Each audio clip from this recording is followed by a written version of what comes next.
E o vice-presidente da Frente Parlamentar da Agropecuária, o deputado Arnaldo Jardim, falou sobre a importância de discutir o papel do agronegócio na sustentabilidade. Em uma entrevista exclusiva à Band News TV, o deputado também comentou sobre as expectativas para a COP30. Muito intenso, muita gente, países, é um caleidoscópio de cores, de raças, de credos, né? É uma coisa bonita o que se vê aqui. Mas vamos falar da COP como ela começou. Nós começamos numa situação de defensiva, particularmente o agro, porque o agro, ao longo das últimas COPs todos, sempre foi apresentado, essa imagem que passou, como um algoz ambiental. E nós viemos, nos preparamos, a FPA fez isso, a CNA fez isso, nós torcemos para que fosse, como acabou sendo, o chair da COP, o embaixador André Corrêa do Lago, porque ele tem uma postura de entender as coisas do Brasil, de dialogar. Ele escolheu o Roberto Rodrigues, o nome é chique, Special Envoy, tá certo? Que é a pessoa que deveria trazer a contribuição do agro, e nós estamos aqui muito felizes, porque acho que estamos conseguindo, tanto pela AgriZone, que foi organizada particularmente pela Embrapa, como na participação em cada um dos painéis aqui, nós estamos enfrentando a discussão, mostrando que o Brasil, quando começou a produzir biocombustível, não comprometeu a segurança alimentar. Muitos diziam isso. Ah, vocês vão fazer biodiesel, vão fazer etanol, vão fazer biometano, vão fazer combustível sustentável de aviação, vão parar de produzir comida? Não. Nós conseguimos tratar da segurança energética e tratar da segurança alimentar em harmonia. Foi muito bacana. Segundo, vocês estão dilapidando o meio ambiente. E não há nenhum país que possa comparar. Ontem vocês fizeram uma maravilhosa matéria, eu acompanhei, naquele estudo da Embrapa, divulgado ontem, sobre a ocupação do solo no Brasil. 29% do nosso território é mantido em propriedades privadas, porque nós temos um código, que é o Código Florestal, que é o mais rigoroso do mundo e que nós queremos vê-lo totalmente implementado. Quando surgiu o Código Florestal, você era muito jovem naquele período, continua, mas era mais, tá certo? Diziam as entidades ambientais que abríamos a porteira, no caso, porteira fica mais adequado que porta, né? A porteira para devastação. Hoje, todos os ambientalistas, eu dialogo muito com eles, converso muito, porque sempre tratei de pautas ambientais também, querem a vigência plena do Código Florestal. Então, estou muito feliz, porque nós estamos conseguindo mostrar que o agro é sustentável, cuida do solo, das águas e da biodiversidade, que o agro é moderno, busca inovação. Boa parte dos aplicativos que são lançados no Brasil hoje tem a ver com o agro, tem uma situação de trabalho muito ok, o grau de formalização das pessoas no campo é superior ao grau de formalização das pessoas nas grandes cidades, ou seja, lá em São Paulo tem mais trabalhador informal do que no agro. Então tudo isso nós estamos conseguindo fazer. E depois você mencionou, eu vou me entusiasmando, você me segura aqui, né? Da transição energética. A grande pauta, a grande aposta do presidente Lula é essa. É uma maravilha, né? Porque nós temos uma matriz energética que é renovável, nós temos uma matriz de biocombustível sem igual no mundo. O Brasil, rigorosamente, a palavra transição não é boa para nós. Nós já fizemos a transição. Os outros países, a China, que tem 65% da sua energia a partir do carvão e do petróleo, de fósseis, os Estados Unidos, que tem 42% a partir de fóssil, eles precisam fazer a transição. Nós precisamos ficar onde nós estamos, melhorar sempre, mas a transição nós fizemos, porque hoje a maior parte da nossa energia é renovável. Então o Brasil, o que eu quero? Meu sonho. Arnaldo, o que você quer? Eu queria sonhar no final que o mundo visse o Brasil não como algoz ambiental, que visse o Brasil como a vanguarda da nova economia, economia de baixo carbono. E o nosso agro não é problema ambiental. O nosso agro é solução ambiental. Os debates vão deixar isso muito claro. Isso é muito importante. Quem mais entende isso, inclusive, é o Valteno. Não à toa que eu chamei ele aqui para me ajudar nessa entrevista, deputado. Até porque a gente fala muito sobre isso e fala da importância da AgriZone aqui, porque ainda tem muitas barreiras e muitas fake news, né? De como se o agro fosse o grande vilão dessa história. E não, a gente tem um agro brasileiro moderno, tecnológico, rápido em resolução de problemas, quando a gente viu da gripe aviária lá em maio desse ano em Montenegro do Rio Grande do Sul. Vou passar aqui, ó, para o entendedor da pauta. Imagina. Primeiro, obrigado por ter chamado, Paulo, deputado que está sempre com a gente lá no AgroMais, no AgroBand. Mas é o seguinte, ontem o senhor mencionou a divulgação do trabalho da Embrapa sobre a utilização do solo. Mas o produtor brasileiro ainda é pouco reconhecido e não recebe pelos serviços ambientais que presta. Essa COP tem um grande dilema também, que é o financiamento. Como financiar esse imenso patrimônio que o produtor rural brasileiro mantém imobilizado em suas propriedades, a reserva legal, as áreas de APPs, como ajudar, porque já foi aprovado no Congresso a lei de pagamento por serviços ambientais. Como tornar isso uma verdade e uma prática, deputado? Walter, muito obrigado pela pergunta, você pegou a questão central. Primeiro, o pagamento por serviços ambientais, eu até tive a oportunidade de ter sido o relator dessa matéria.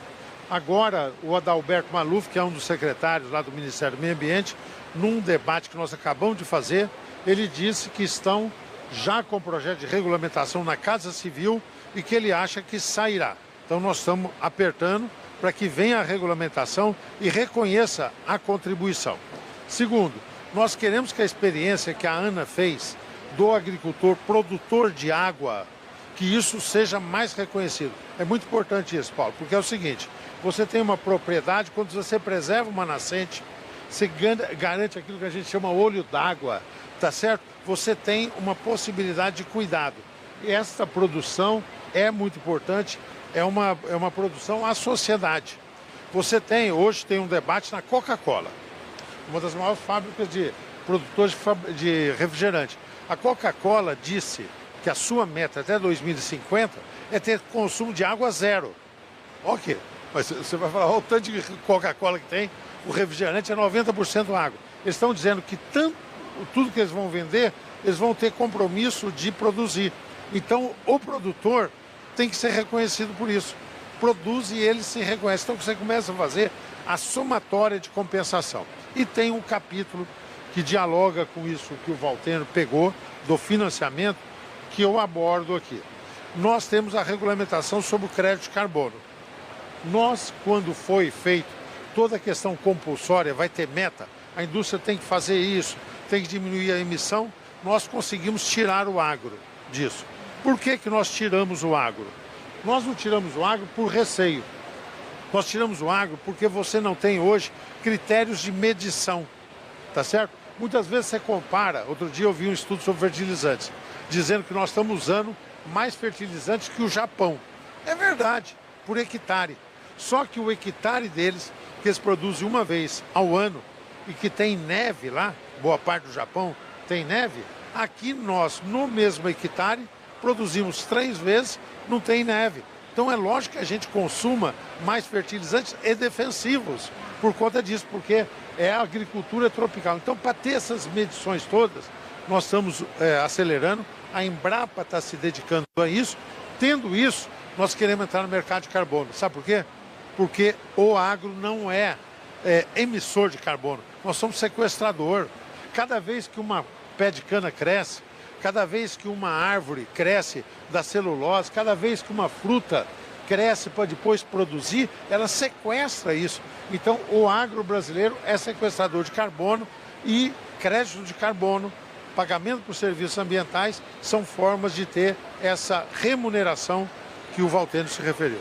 Agora, a gente sabe que realmente existe uma questão de poucos líderes mundiais nessa COP, né? Teve o esvaziamento começando pelo presidente americano Donald Trump e tal.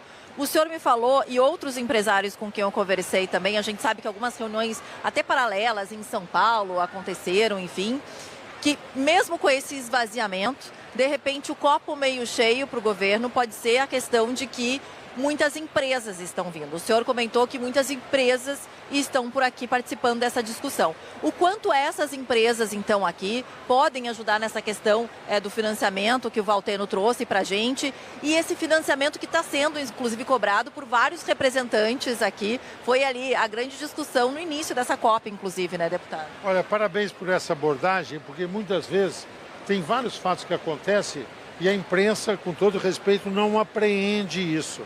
O fato político relevante, não vieram os presidentes, eu lamento e não tenho como justificar, gostaria que tivessem, tá certo?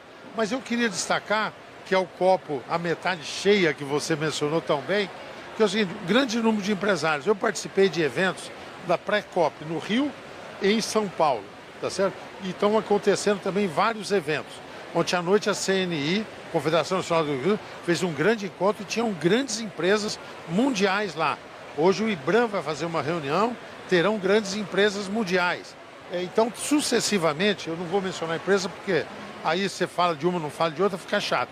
Mas as empresas estão vindo e querem falar de compromisso e querem falar de financiamento.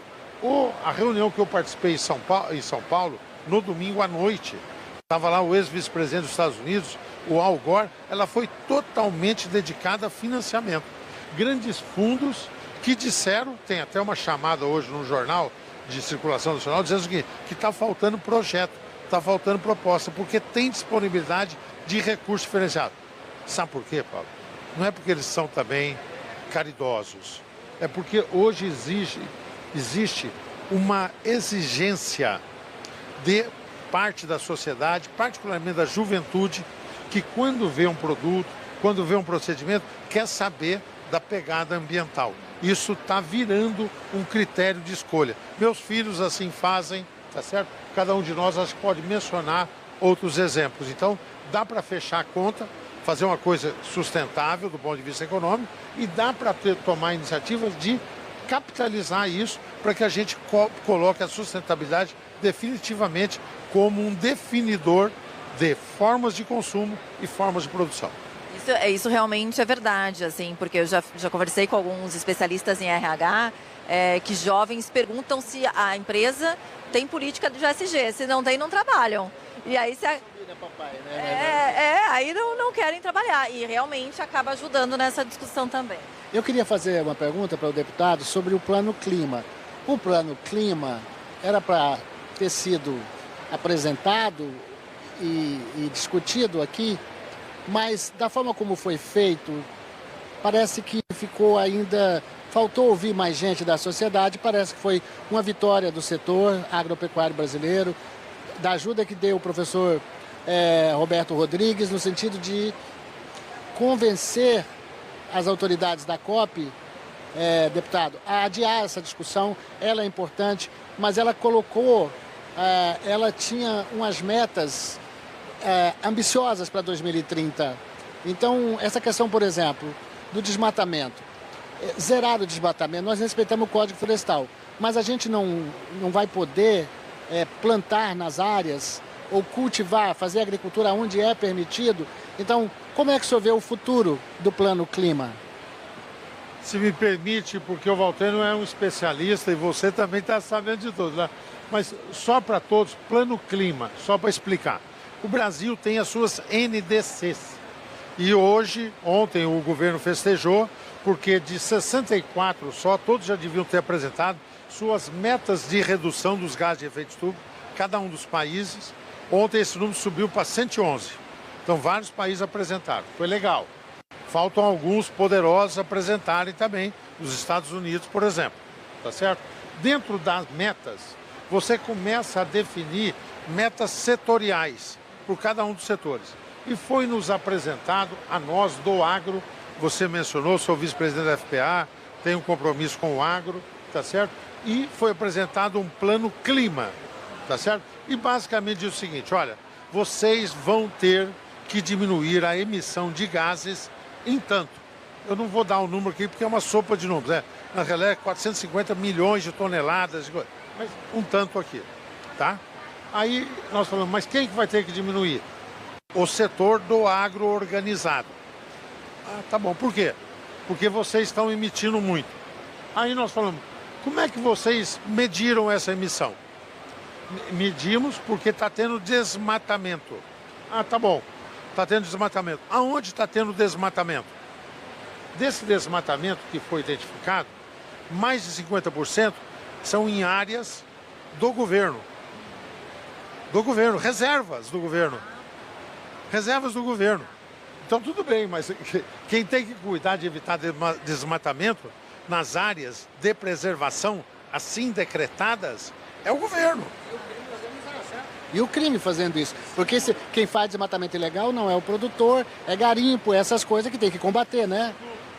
Segundo outro fator, já acrescentou, o garimpo, as zonas de fronteira, segundo fator. Terceiro fator, assentamentos não regularizados. Nós temos uma discussão feita há muito tempo, particularmente na região norte, o governo fez vários assentamentos e até hoje não entregou os títulos. Nós somos a favor da regularização fundiária. Alguns dizem, vocês estão regularizando, tem muitas áreas em dúvida, que se dissipem as dúvidas, tá certo? Alguns falaram, isso daí é o PL da grilagem, porque vai oficializar a ocupação. Não, a maioria são de pequenas propriedades. E quando não está regularizado, não tem regularização ambiental. Então, os fatores maiores de desmatamento são áreas de preservação, assentamentos não regularizados e fronteira, crime, garimpo. Então nós falamos o seguinte, por que o agro, que é o sujeito que está lá, ele vai ter obrigação de responder por isso? Então nós começamos a dialogar, já houve reformulações, reconheceram essas circunstâncias e nós estamos discutindo com o governo sobre o plano clima. O agro não se nega a fazer a sua parte. Está se preparando para fazer, até porque nós teremos reconhecimento. Mas queremos que seja uma justa parte, que o agro responda por suas atividades e não por área do governo ou por área que está sendo usado pelo crime. Aí o agro não pode responder.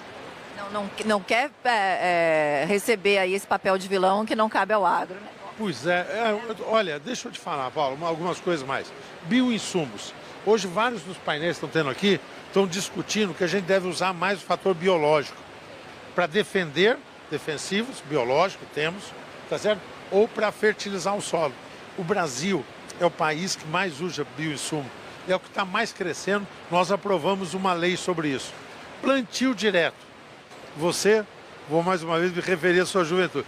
Quando eu estava ali em Ituverava, onde eu morei, ou em Altinópolis, onde eu nasci, no interior de São Paulo, meu pai falava, tem que deixar o terreno limpo para plantar. Era um equívoco, nós aprendemos depois.